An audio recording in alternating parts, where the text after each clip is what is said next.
Today is a gift. This moment right here is a gift, offering itself to us ready for our response. It is not always easy to receive a gift, it turns out. We want to fuss and feign resistance and say, "Don't worry about me. I'm fine." Try to give something in return. "Oh, you shouldn't have." Try to earn our right for such an overwhelming thing to be thrust into our hands. "Here, at least let me do the cleanup." But no, this day is ours.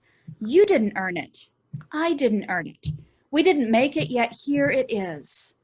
This is how life is.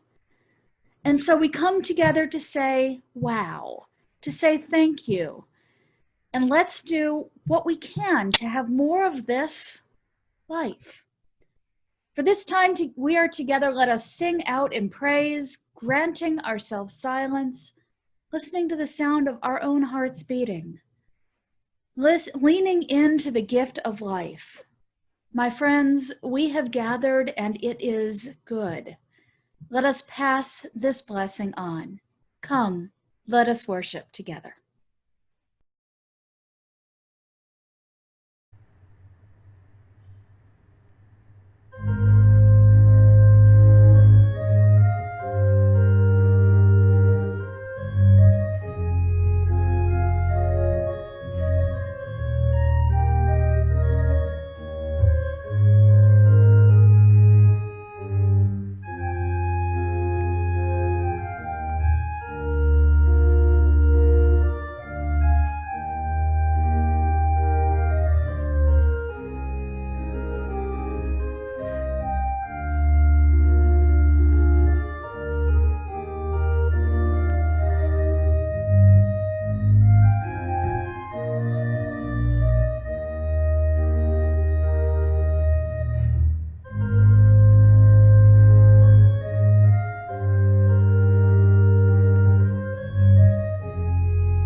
Good morning, everyone. Welcome to the Unitarian Universalist Church of Berkeley. My name is Sarah Ward, and I am the worship associate for this service. This is a welcoming congregation, and we are always working on how to welcome and care for one another better. Whoever you are, we welcome you in the fullness of who you are. Please take a moment now to prepare yourself and your space for our time together. Grab a candle and a way to light it so you can join in our chalice lighting at home. And now, whether you are lighting a candle or the inner chalice in your heart, let us kindle our flame with the words of Eric Walker Wickstrom.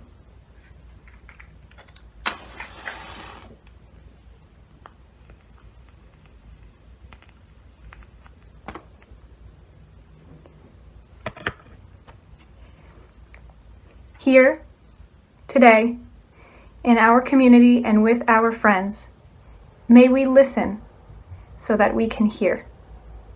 May we hear so that we can feel. May we feel so that we can know.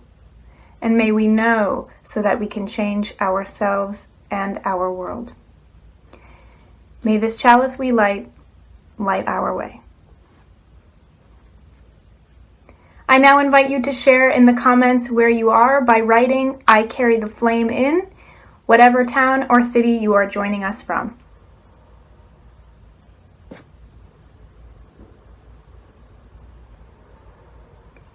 And now please join in singing our opening song, number 352, Find a Stillness.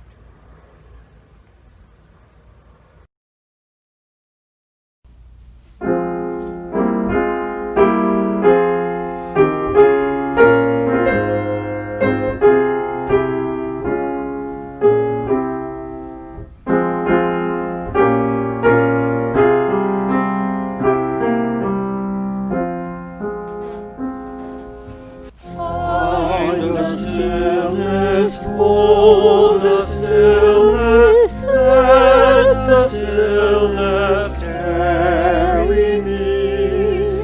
Find the silence, hold the silence, let the silence carry me. In the Spirit, by the Spirit, with the Spirit giving power, I will find true harmony.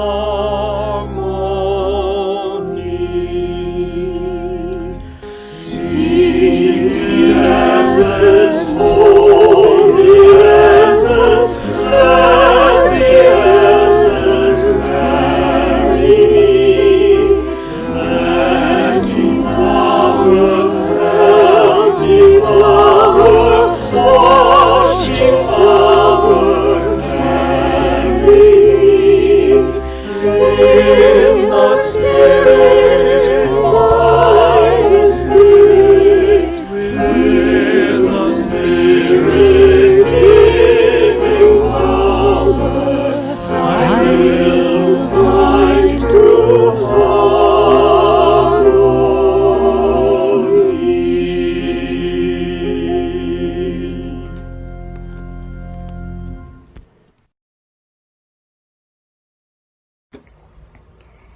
And now please join with me in saying our covenant. Love guides this church. The quest for truth and justice is its common purpose. To give thanks, listen deeply, speak with care, honor our differences, and seek and grant forgiveness. These things we covenant with one another.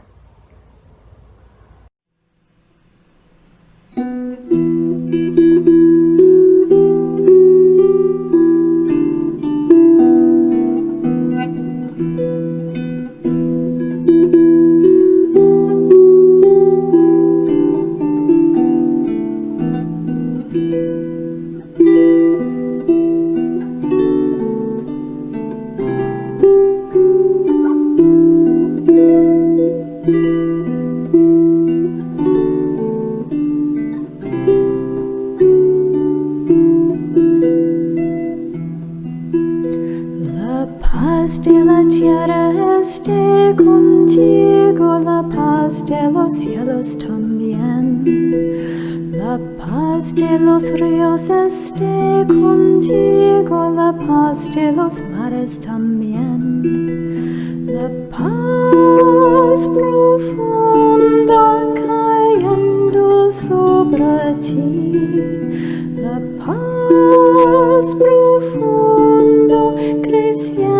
creciendo en ti.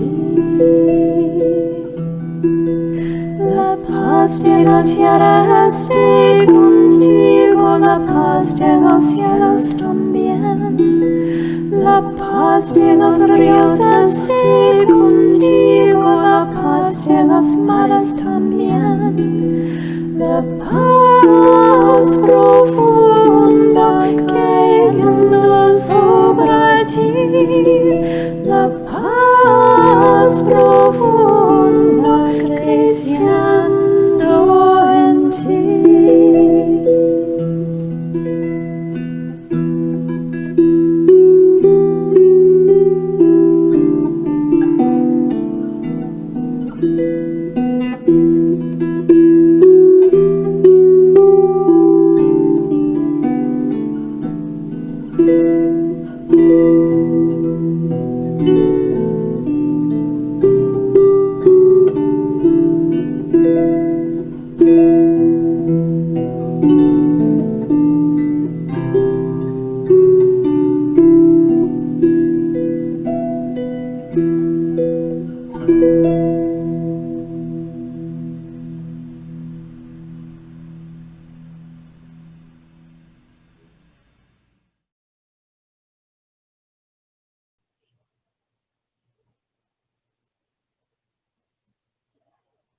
Good morning. My name is Catherine Boyle, and I am happy to be the Director of Family Ministry at UUCB. And this is the time for all ages. So if you are young or young at heart, sit close, get cozy. Today we are going to hear a story from Susan Strauss. It's called, Where's Your Focus? Jerry was walking down a sidewalk in Washington, D.C. with his Native American friend who worked in the Bureau of Indian Affairs.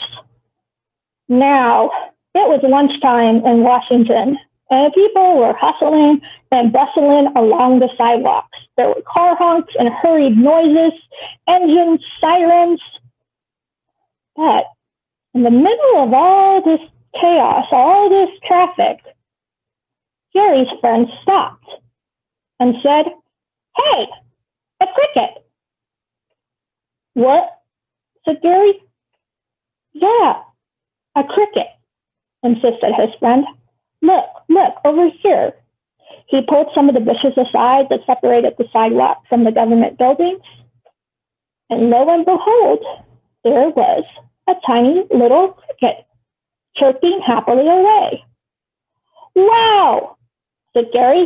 "How did you hear that tiny thing with all this noise and traffic?" "Oh," said his friend. "Well, I suppose it was the way I was raised. What I was taught to listen for. Here. Would you like me to show you something?" "Sure," said Gary. So he reached into his pocket and pulled out a handful of coins, nickels, quarters, dimes, and dropped them all on the sidewalk. Everyone who was rushing by stopped to listen.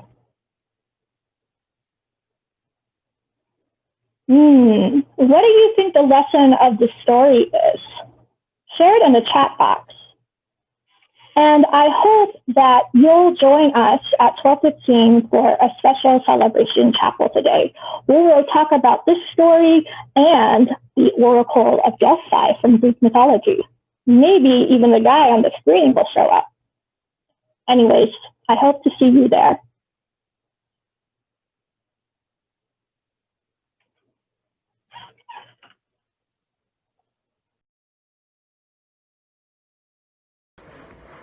Our Unitarian Universalist faith draws from many sources, including humanist, Christian, and Jewish teachings, words of prophetic peoples from many times and places, and wisdom from other traditions.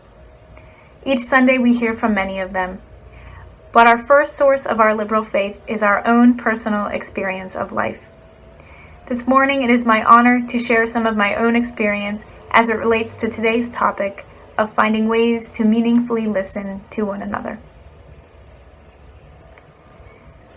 Just before the pandemic began in California, our congregation had discussed what it means to listen deeply.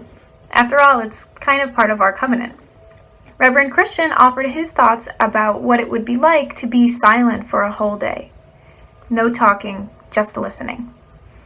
I was inspired at the time to write about the science of listening, mostly out of academic curiosity and interest. Now I reflect on how powerful the act of deep listening can be in an unsettling time. It's not going to save us or make the tragic and absurd headlines go away.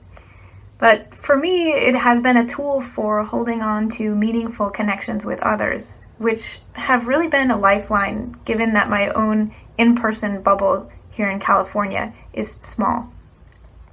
When we're feeling alone, conventional wisdom says to reach out. Maybe it's the same with listening. When we're feeling isolated and disoriented, perhaps that's the time to open our ears to others. And now for a brief refresher about the science of what goes on inside our ears as we connect deeply with those in our lives who help us to get by.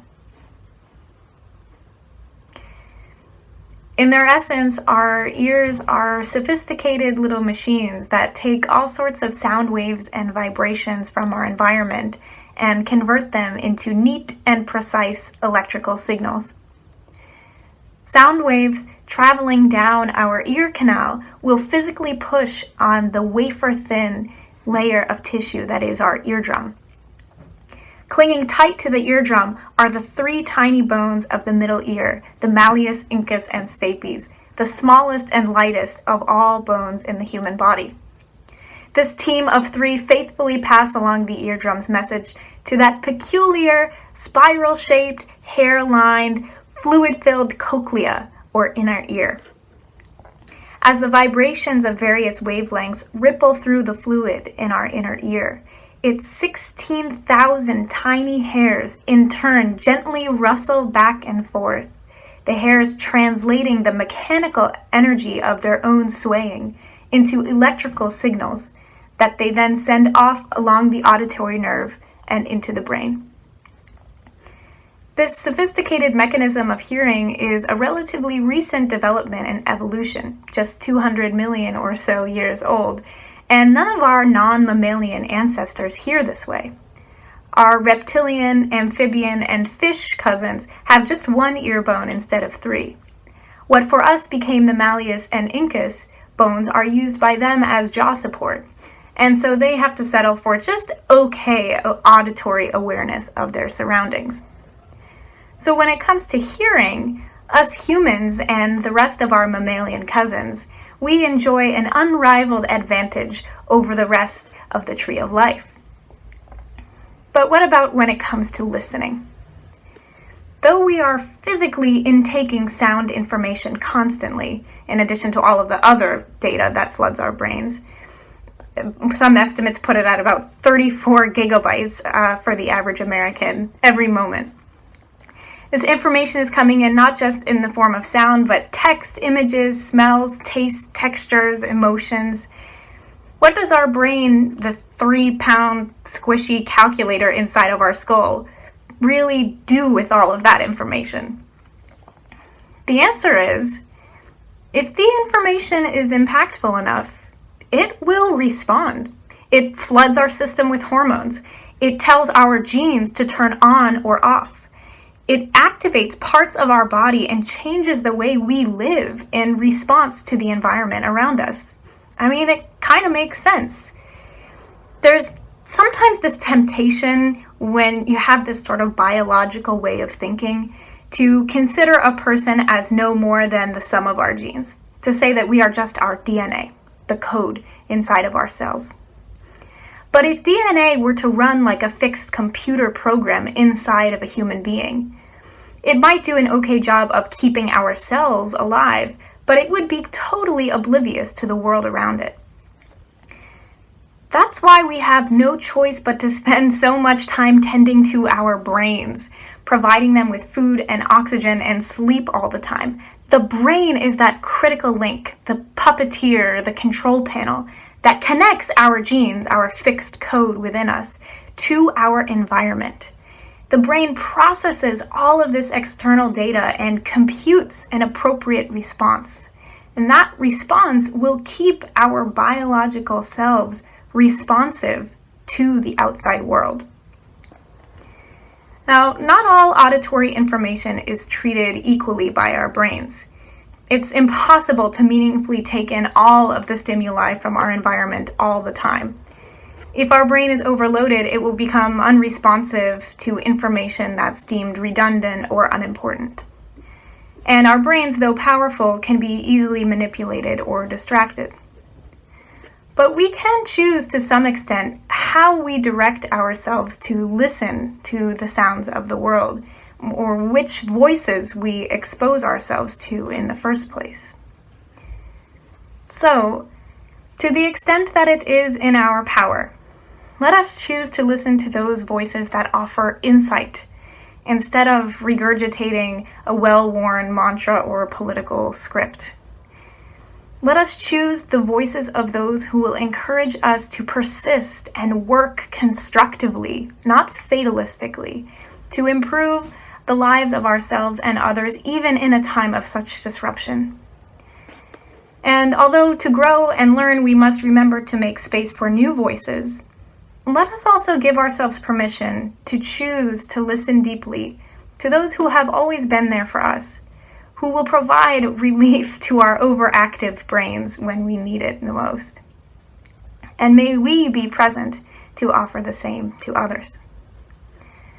Let's be patient with ourselves because real listening takes work, biological work, the work of changing which pieces of our DNA are activated and which pieces of DNA are used to build ourselves up, literally. So, as we worship today, let us do right by our superior mammalian ears by opening them up, ready to listen deeply. May it be so.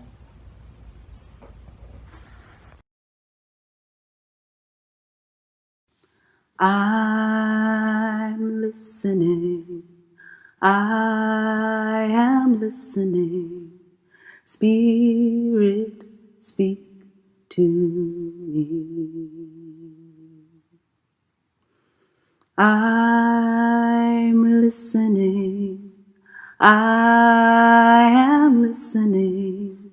Spirit, speak to me. My ears are wide open. My eyes are now open to see what I may be. I'm listening.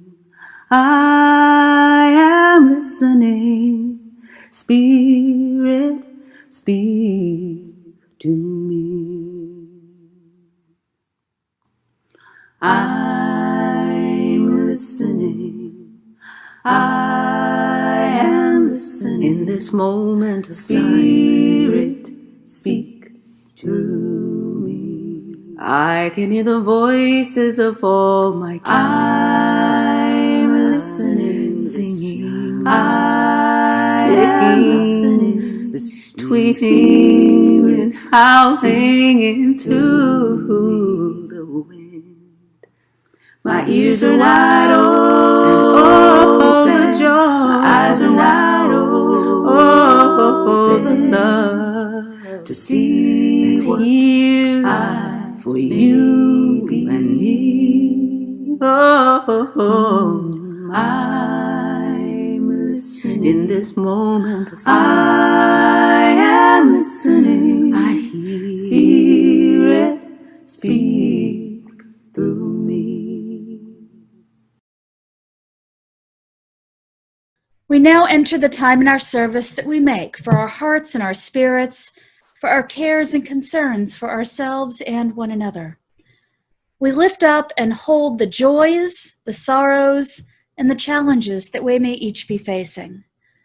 During our time of silence this morning, I invite you to share any joys or sorrows or significant milestones of your own in the comments. I invite us all to hold these cares in the compassionate embrace of this loving community.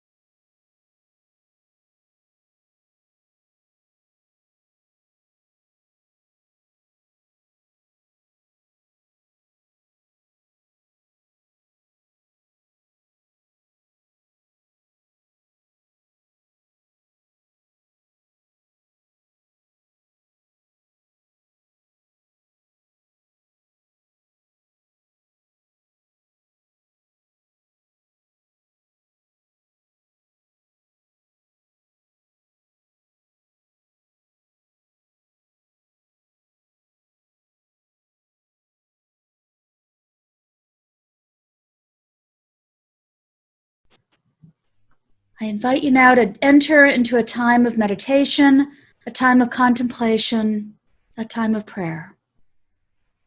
Close your eyes if you wish. Feel the earth beneath your feet, beneath your body as it supports you. Feel the love of this community as it surrounds and enfolds you.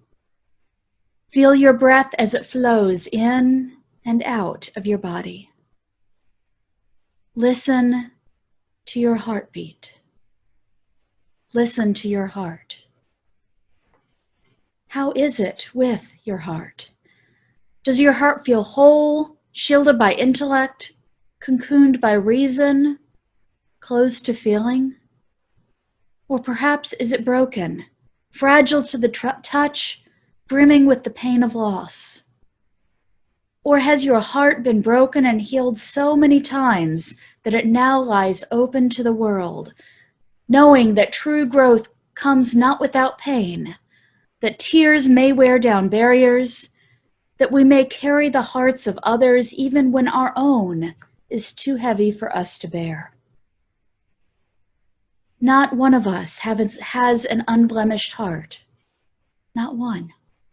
For such perfection can only be found in death, and we who are alive still have so much to heal. So let us today give thanks for the broken places in our hearts, the broken places in our lives. For it is only through such brokenness that we may truly touch one another, and only through touching one another and hearing one another that the world may be healed. Let us give thanks for the brokenness and the connections that we share. And now let us join in singing a fabulous meditative song by UU musician and composer Sarah Dan Jones, Meditation on Breathing. Let's join in singing. The words will be on screen.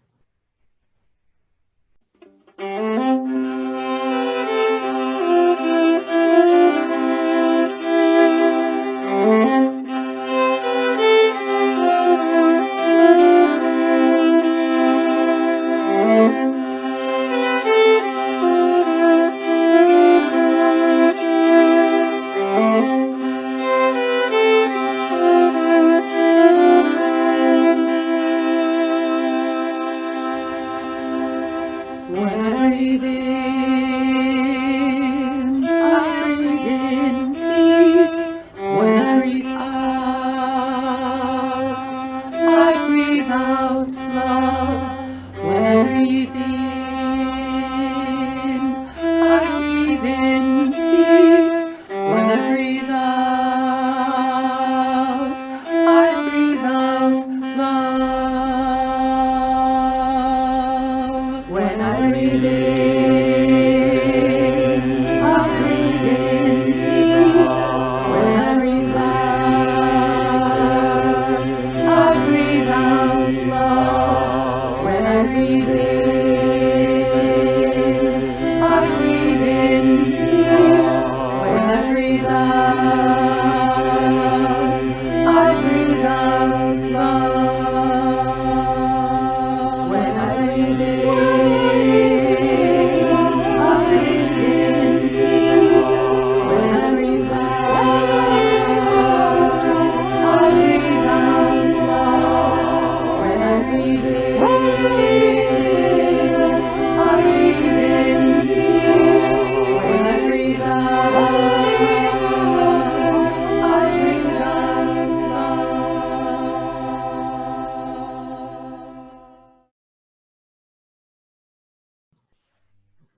I share with you this morning a recipe for resilience by Margaret Weiss.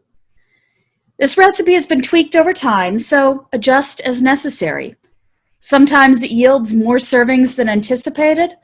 Sometimes it needs a bit more of this ingredient or that. It comes from generations who have gone before me, and I've added my own flavor along the way. So here it is, a recipe for resilience. Add 1 part courage, 2 parts tears of failure and doubt, 1 part deep listening, 1 part each of silence and laughter, a dash of trust, a pinch of wonder, and a heaping scoop of naps and snacks. In a separate bowl, mix together family, friends, and those who challenge you to be your best self, those with whom you may disagree. Add slowly to the larger pot. Add a bay leaf for, well, whatever it is the bay leaves do, and let everything simmer for as long as you need, which is often longer than you realize or anticipate. Keep the heat at an even temperature, hot enough to cook throughout, but not so hot as to where it burns the bottom.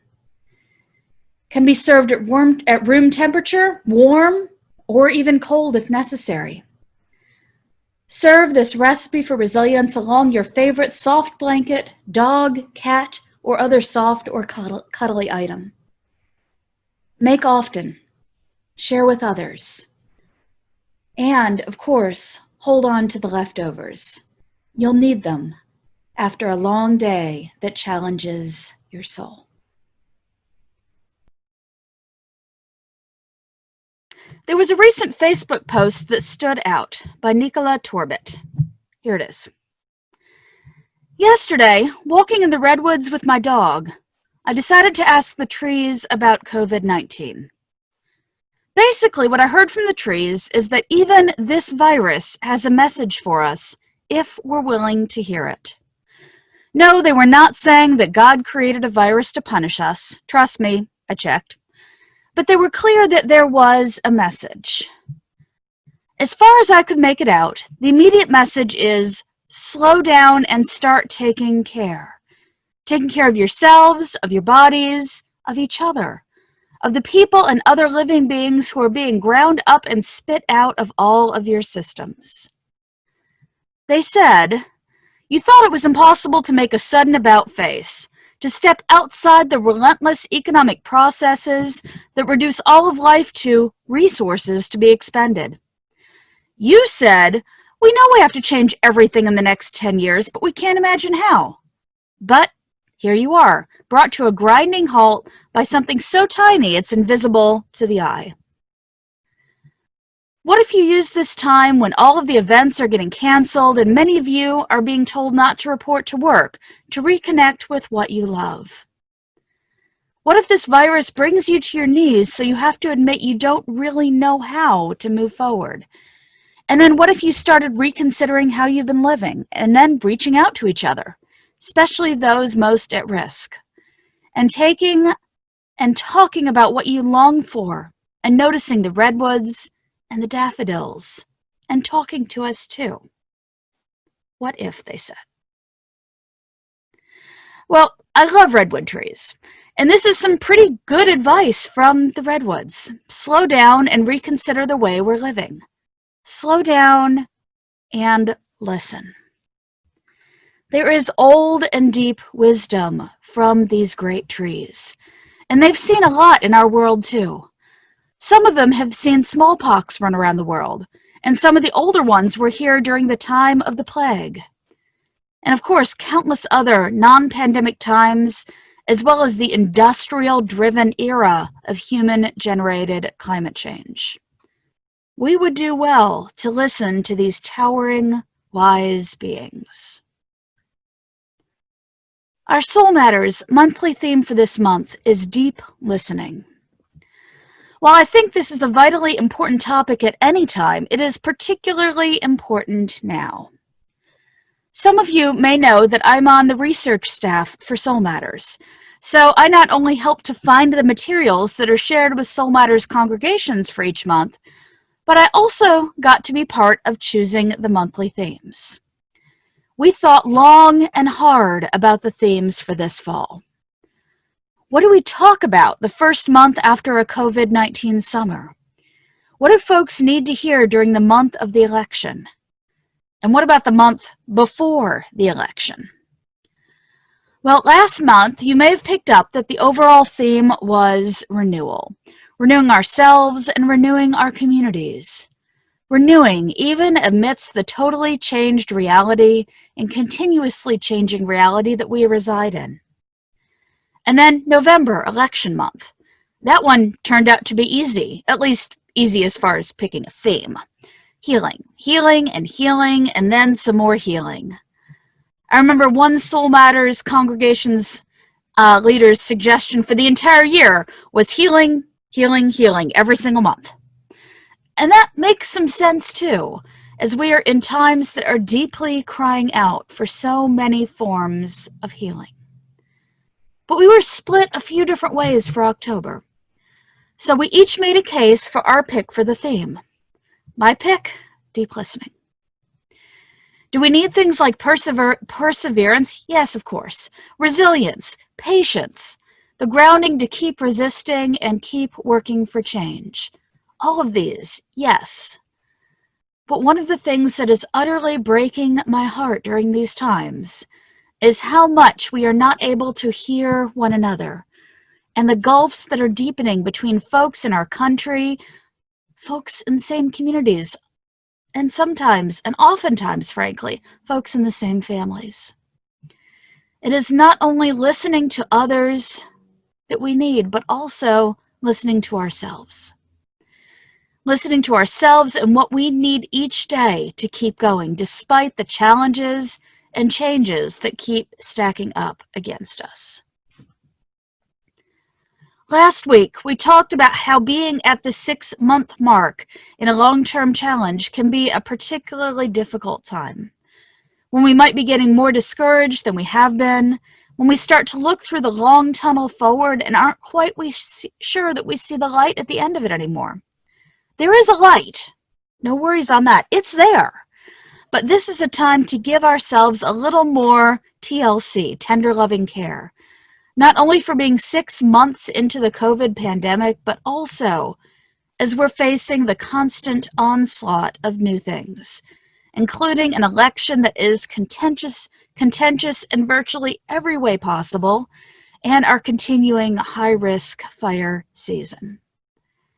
And what it takes is listening, deeply listening to yourself and to your needs. What are some things that you really need to ground yourself and keep going, to be extra compassionate and extra graceful with yourself? And, you know, it's not just feel-good reasons for asking ourselves these questions either. When we're stressed out and anxious and pushing ourselves too hard and at the edge of what we can do, our immune systems are weaker. We're more susceptible to illness. And it's also true that higher stress and anxiety correlate with more accidents. To help stay healthy and safe, we need to be listening to ourselves, listening deeply, listening hard, to hear what our bodies and our spirits are telling us about their needs, especially as our minds are ready to keep plowing ahead. The word listen comes from Old English, from the word hilisnan, which means to pay attention to. That's what listening is really all about, paying attention. When I was in San Francisco preparing for the ministry, I did a year-long internship with the Faithful Fools Street Ministry. That's a UU and Catholic-sponsored community ministry in the Tenderloin District. It was founded by UU minister Kay Jorgensen and Order of St. Francis sister Carmen Barsotti. Of the many, many things they do, one of them, and one of the core things, is running and hosting street retreats. Now, I don't know what these will look like in the COVID and post-COVID times, but I highly recommend going on one sometime if you can. It is a day spent wandering the streets of the Tenderloin, with a meeting with the retreat group before setting out, and then coming together again at the end of the day. Really, the retreat is about paying attention and listening. Like retreats often are, just not at a secluded place in the woods or the equivalent, but rather the busy city streets. In that vein, we finished every retreat with a particular reading from Zen teacher Bernie Glassman, the famous page 78 in his book, Bearing Witness. And it really speaks to what we're talking about today. So here's the entire reading we would share. When we really listen, when we really pay attention to the sounds of joy and suffering in the universe, then we are not separate from them. We become them. Because in reality, we are not separate from those who suffer. We are them and they are us. It is our suffering and it is our joy. When we don't listen, we are shutting ourselves off, not from others, but from ourselves. We can't do any of this from a place of knowing. When we think we know something, we don't listen. Instead, we have to empty ourselves over and over, return to unknowing, and just listen. And listen, and listen. Listening, he continues, means seeing the ingredients in front of us. Everything we see and hear is an ingredient of ourselves. If we can listen not just with our ears, but with our eyes, our noses, our mouths, and every pore of our bodies, then we not only see the ingredients in front of us, we are those ingredients. We read this passage during the closing reflection time of every one of the street retreats. Now, in one sense, one might wonder why we did this. Isn't the retreat about this urban retreat and personal reflection and getting grounded for social justice work? Yes.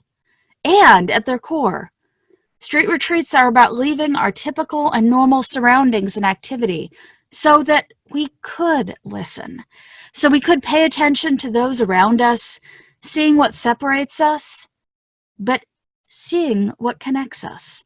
It's about both bearing witness to others in our world, but also finding and feeling our connections with them. And by finding those connections, finding how we are already connected. In the words of Bernie Glassman, listening means emptying ourselves, returning to unknowing and listening and listening and listening. Seeing the ingredients of others in our interactions and realizing we are not separate from them. So what makes it deep listening?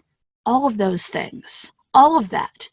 We're not just listening with our ears, but with every sense and every pore, investing all of our attention and energy into connecting with that moment. When have you been listened to like that? How long ago was it? How frequently do you get to experience that level of connection? There are certainly things that are obvious that someone is not listening, and some things that do point to listening. When someone is glancing at their phone during a conversation with you, okay, they're not listening, even if they say they are, or if their body language seems closed or otherwise focused. Part of this time of social distancing, with so much communication being through video conferencing, and that is difficult, is that in many cultures, paying attention is conveyed through eye contact. And so often that's difficult because of camera placements. When you're looking at your screen, you're not looking right at your camera. And there's a subtle difference. And we're both getting used to that, but I'm not sure that's necessarily a good thing. Okay, so maybe that's just all about listening. How is deep listening different from just listening? Or maybe we could call it empathic or empathetic listening. How is deep listening different? Deep listening is hearing what's said as well as what's not said. It's hearing behind what's underneath what's being shared but also hearing the stories and the needs that keep on going underneath that. We could point to some more of the differences in the listener that Glassman points out, and we can also point out some of the differences in how it feels to be listened to deeply. What has it felt like when you were listened to? Not just listened to, but deeply listened to. When someone has set aside their own agendas entirely and just opened up to you. Not feeling judged in any way without assumptions or someone's own version of your possible story getting preformed before they discover it from you. Stories and deep listening go hand in hand. I can't tell you how many times that I've said the line, the story that I'm making up for what's going on is. And that story has something to do with what I'm hearing and seeing, but it's also true that it's the story that I'm making up, not the story that the other is sharing. Deep listening is putting all of our made-up stories aside to just be open to the story as it unfolds, the story as it's shared. And how often we may be surprised when it's something we hadn't imagined it might be. It is a spiritual stance, deep listening is. Opening ourselves to the stories of others as they emerge and connecting with those stories. It is a spiritual stance that is needed in our divisive world of dramatically differing beliefs and values when we have so much trouble even hearing what others may be saying. It is also needed in our multicultural work and is actually a foundation of anti-racism and multicultural work. One of UUCB's annual programs is happening this afternoon, and it is based on listening and represents a challenge to deeply listen and to hear the stories and experiences being shared for what they really are. What this program is the Fishbowl Conversations on Race. When a small group of folks will sit at the center in some sort of a fishbowl, well, the Zoom equivalent of that, and answer the questions on race and their own experiences, while everyone else sits and quietly listens. What a fantastic opportunity to try out some deep listening. The listeners don't have to be thinking ahead about what to say, how to respond, what it means, how it might relate to them, because they don't speak. Their role is to just listen, to bear witness, to pay attention, to listen. Think you might be up for that today? I hope that you'll join in at 12:30 on Zoom.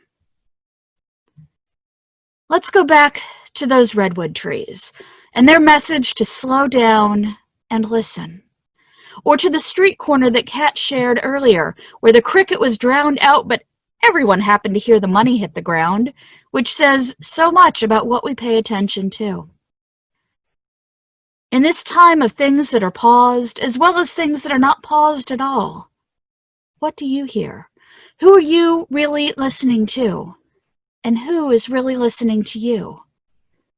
And how much are you deeply hearing yourself? I don't know about you, but I wouldn't want to be part of a world where these were anything less than high priorities. Listening, hearing, paying attention to everything around us and within us. May we seek out and find ways to hear ever more deeply as we go forward. May it be so.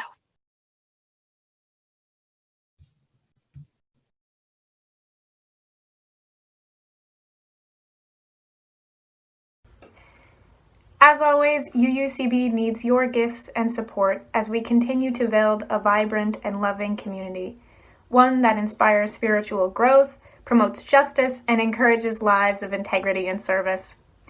We also hope that you will continue to practice generosity, especially with our Good Neighbor organizations. This month, we're sharing half of our offerings with GRIP to support the work that they do in our wider community. As many of us know, GRIP, the Greater Richmond Interfaith Project, seeks to eradicate homelessness and revitalize the West County community through case management, enrichment, and training opportunities to help stabilize low and moderate income community members. Here is a brief video announcing this year's plan for a modified GRIP Harmony Walk. So I am excited to announce that we are going to be celebrating this year the 34th annual Harmony Walk for the GRIP organization. Many of you have been involved with this for years and years, and we thank you in advance for your support. However, this year we're going to be doing it a little differently. We're going to do a virtual Harmony Walk. We're going to ask all of our supporters and organizations to donate to the organization as you would any other year.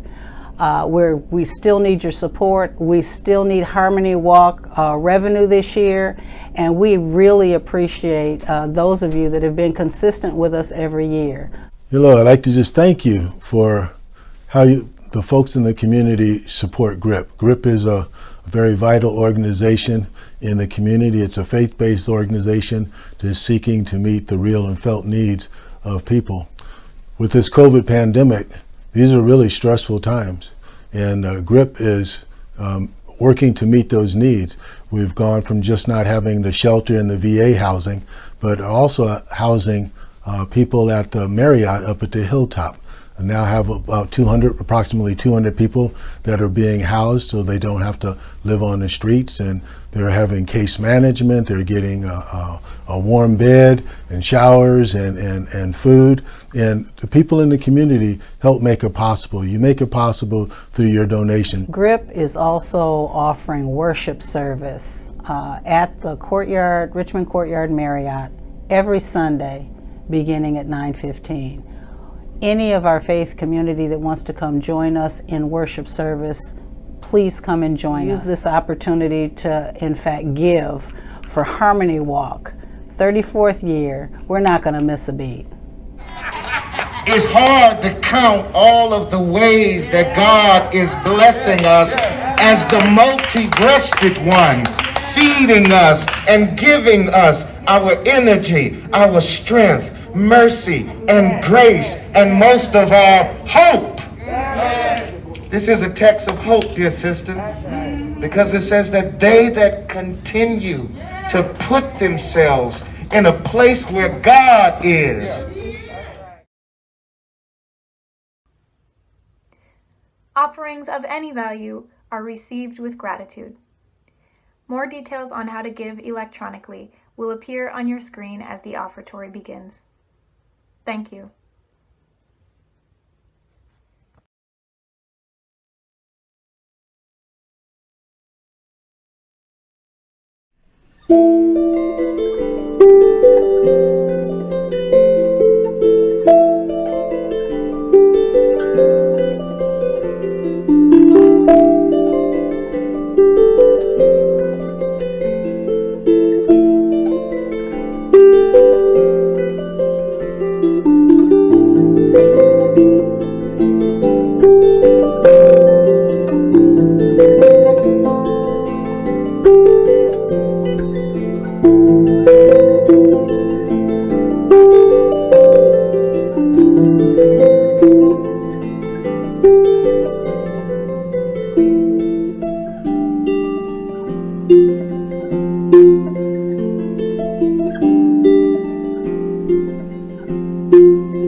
And now please join me in dedicating our offering.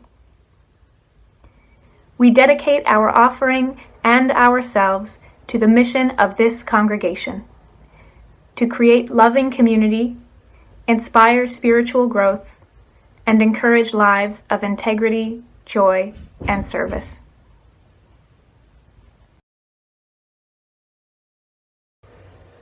It's been so good to be together in praise and song today, even virtually.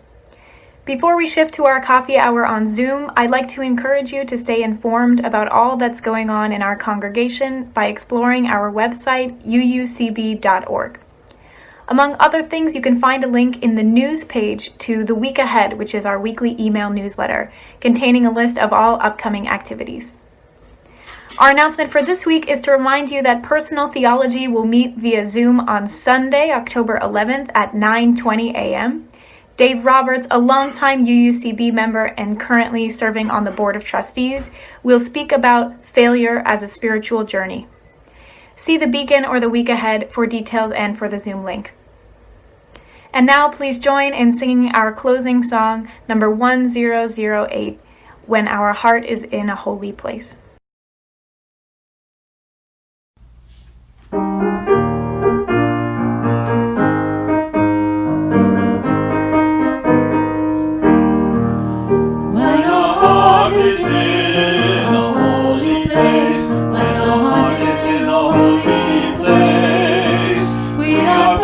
With love and amazing grace, when our heart is in a holy place.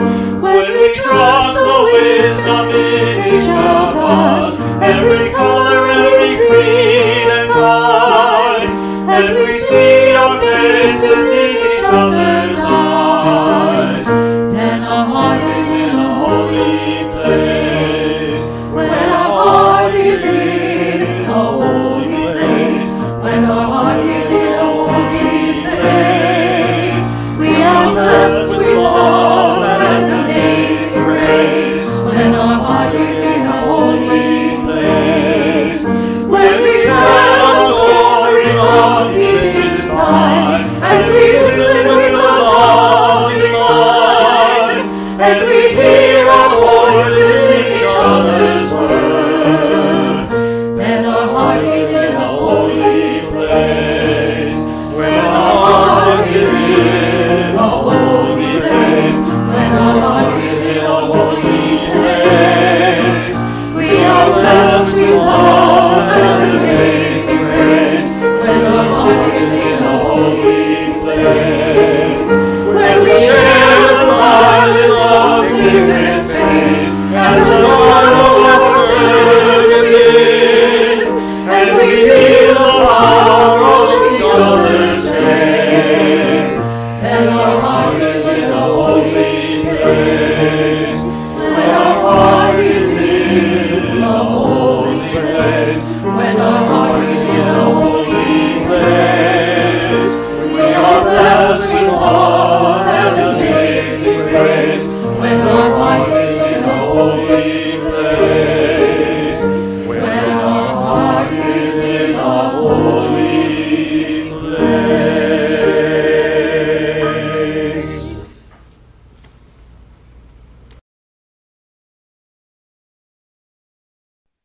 As we leave this time and this virtual space that we share together, may the bonds we feel remain. May the words of this day continue to guide and steady us as we make our way. May the silence we held for each other keep us tethered to that place of calm, to that opening in our hearts that allow the grace of the world to continually flow out, in and out, to flow in and speak. As you go from here, may you find the courage, the resilience, the compassion, and the listening that you need. And remember, you're never all alone. Blessed be.